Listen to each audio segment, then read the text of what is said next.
ногаҳон ба телефонаш занг меояд. писар телефонро ҷавоб медиҳад. аз он тарафи телефон овози баланди падари арӯс баланд мешавад. ман дасти духтарамро ба дасти ту дода дуо дода будам. ҷавоб мегӯӣ. телефон хомӯш мешавад. ногаҳон дар пеши мағоза мошини милиса. салом. қисми сеюми қиссаи арӯси ҷинзадаро пешкаши шумо мегардонем. писар дар мағоза нишаста буд ва аз ҳеҷ чиз хабар надошт. аз даруни мошин ду милиса баромада мегӯянд: ҷовиди абдулҳаким шумо? писар мегӯяд ки бале, ҷовид манам, ва ӯро ба мошин савор карда ба милисахона мебаранд. дар хонаи падари ҷовид ҳамаи ҳамсояҳо ҷамъ шуда буданд. хусури ҷовид духтарашро ба мошин бор карда зуд ба беморхона бурда буд. падару модари ҷовид мехостанд ба беморхона раванд, аммо вақте фаҳмиданд ҷовиди бегуноҳро ба милисахона бурдаанд, ҳарду рост ба милисахона рафтанд. дар он ҷо нагузоштанд ҷовид бо падару модараш вохӯрад. падару модар ҳайрон буданд ки барои чӣ писари онҳоро ба ин ҷо овардаанд. дар беморхона аҳволи Амина хуб набуд. ӯ азбаски рагҳои дасташро бурида буд, хуни зиёдеро аз даст дода байни маргу ҳаёт қарор дошт. падари Амина дар бораи рафтори домодаш фикр мекард ва ғазабаш зиёдтар мешуд. наход арӯси худро ба як кӯчагарди дӯст супорӣ, наход омада арӯсатро аз пеши чашмонат ба мошин бор карда бубаранд. духтари мардум бесоҳиб аст ки ба ҳар нафар ӯро тӯҳфа куниву гирифта баранд. падари Амина ҳеҷ ба худ намеомад ва ин саволҳоро гаштаву баргашта ба худ медод. ӯ ба ҳамаи ин кор ҷовидро гунаҳгор медонист. ҷовид дар пушти панҷара маҳкам буд. ӯ намедонист ки бо кадом гуноҳ ӯро маҳкам кардаанд. падару модараш низ дар курсиҳои милисахона нишаста ҷавоби инспекторро интизор буданд. модар ба тарафи падари ҷовид гирья карда мегӯяд: абдулҳаким, ҷовид чӣ гуноҳ дорад? бачааки сархами ман чӣ гуноҳ дорад? чӣ зан гирифт гунаҳкор шуд? вой бачаи шаҳбача, мегуфта модар ба гирья омад. чанд соат абдулҳаким бо ҳамсараш дар пеши милисахона интизор шуда мехостанд ҷавоби муфаттишро фаҳманд. ногаҳон муфаттиш ба назди онҳо омад. ӯ аҳволи падару модари камбағалро дида дилаш ба онҳо сӯхт ва гуфт: падар, модар, писари шумо шояд суд шавад. духтар пеш аз қасди худкушӣ кардан мактубе навишта дар он ҷо номи писари шуморо овардааст. ду бор дар мактуб номи ҷовиди писари шумо омадааст. духтар зинда монад намонад, писари шумо аниқ суд мешавад. ба писари шумо бо моддаи 109 кодекси ҷиноятӣ парванда мекушоем. модари ҷовид аз ин суханҳо дасту пояш ба ларза омада буд ва чӣ гуфтанашро намедонист. абдулҳаким ба гуфтаҳои муфаттиш ризо нашуд ва гуфт ки ҳамааш туҳмат ва беасос аст. муфаттиш нусхаи номаи духтарро аз байни ҳуҷҷатҳояш бароварда нишон дод.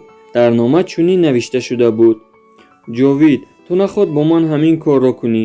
ман ку ягон гуноҳ надоштам. вақте ки ту ин номаро мехонӣ, ман аллакай нестам. дидор дар қиёмат, ҷовид. падар ҳайрон монда чӣ гуфтанашро намедонист. ҳарду ба худо умед баста рост ба беморхона рафтанд.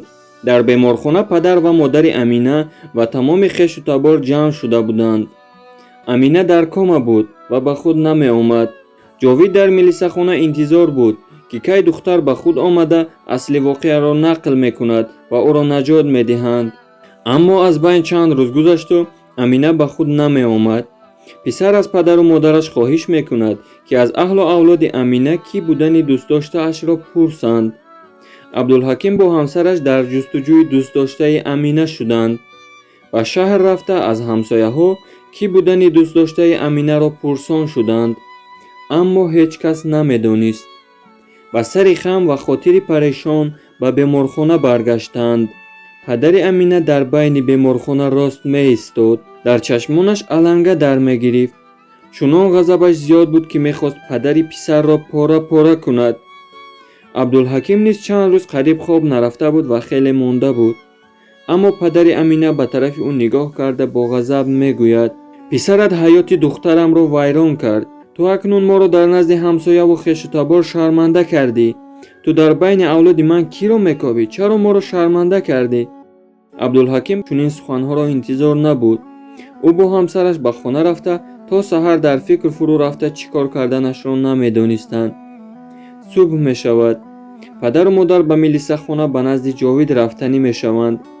ҳамин ки ба милисахона мерасанд, инспектор мегӯяд: Абдулҳаким Бобоев, хуб шуд ки худатон ба пои худатон омадед. аз рӯи шумо ба мо арз карданд. шумо барои резонидани шаъну шарафу обрӯ ва паҳн кардани маълумоти бардурӯғ бояд ба ҷавобгарӣ кашида шавед. абдулҳаким фаҳмид ки падари Амина аз рӯи ӯ ариза навиштааст. ӯ барои ҷуброн кардани зарари маънавӣ 50,000 сомонӣ талаб кардааст. абдулҳаким тамоми пулҳояшро дар тӯй сарф карда буд ва дигар намедонист аз куҷо пул пайдо кунад. бегуноҳиашро низ исбот карда наметавонист, зеро падари Амина бо 3 шоҳид омада ариза навишта буд. акнун мушкилот ба сари падари Ҷовид низ омад. Амина ҳоло ҳам дар кома буд. абдулҳаким аз тамоми хешу табор қарз карда мехост ҷубронпулиро супорида писарашро раҳо кунад. бегоҳ бо ҳамсараш пулро ҳисоб карданд, аммо онҳо танҳо 7,000 сомонӣ ҷамъ кардаанд. падар дид ки ҷубронпулиро супорида наметавонад ба милисахона рафт ва хост ки ӯро зиндон кунанд. муфаттиш ба ӯ гуфт ки ба хона равад ва умед ба худо бубандад. падар низ шабу рӯз даводав мекард. модар дар бистари беморӣ афтида буд ва бемории фишорбаландӣ дошт. модар худашро гунаҳгор медонист барои он ки арӯсро худаш ёфта буд. як рӯз ба онҳо хабар омад ки Амина ба худ омадааст. онҳо хурсанд шуда ба беморхона рафтанд. падари духтар нагузошт ки онҳо ба назди духтар дароянд.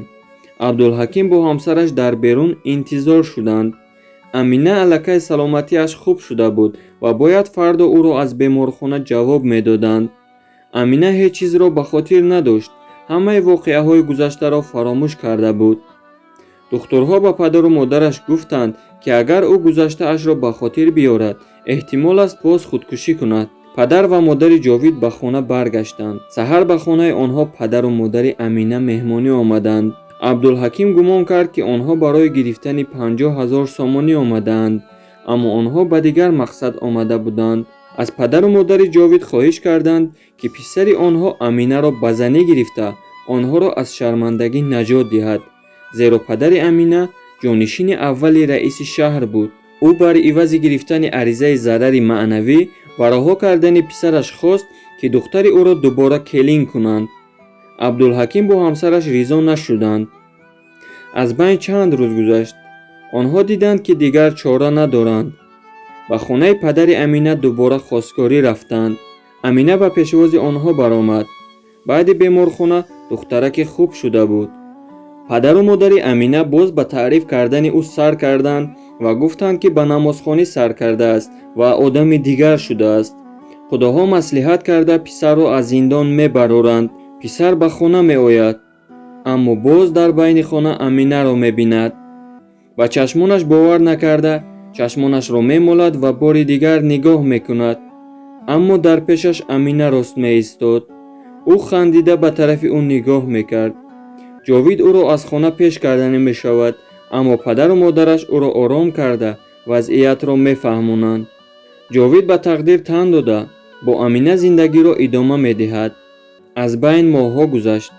Амина бо Ҷовид якҷоя зиндагӣ мекарданд. ҷовид дар бораи гузаштаи Амина ҳеҷ чиз намегуфт.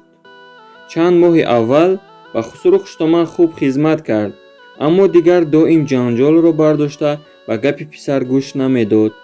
ҷовид аз гузаштаи ӯ ҳеҷ чиз намегуфт ва ӯ низ ҳеҷ чизро дар хотир надошт. рӯзе ҷовид ба падару модараш ба хонаи падари Амина ба меҳмонӣ мераванд. модари Аминаро аз хонаашон мегиранд ва падари ӯро аз ҷои кор. падари Амина ҳайрон шуда буд ки барои чӣ ӯро аз ҷои кораш гирифтаанд.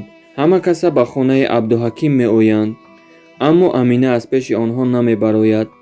писар зуд давида дари хонаро сахт медорад ва мегӯяд: ҳама каса ба ин ҷо. падар ва модари Амина хавотир шуда ба тарафи хона медаванд. писар дарро мекушояд ва Аминаро бо дӯстдоштааш дар як ҷогаҳ мебинад. ҷовид телефонашро бароварда тугмаи сабтро зер мекунад ва ба дӯстдоштаи занаш мегӯяд: ба даст афтоди ҳамном, моро ягон беақл гумон кардед. давидани гусолат то каҳдон. охири қисса.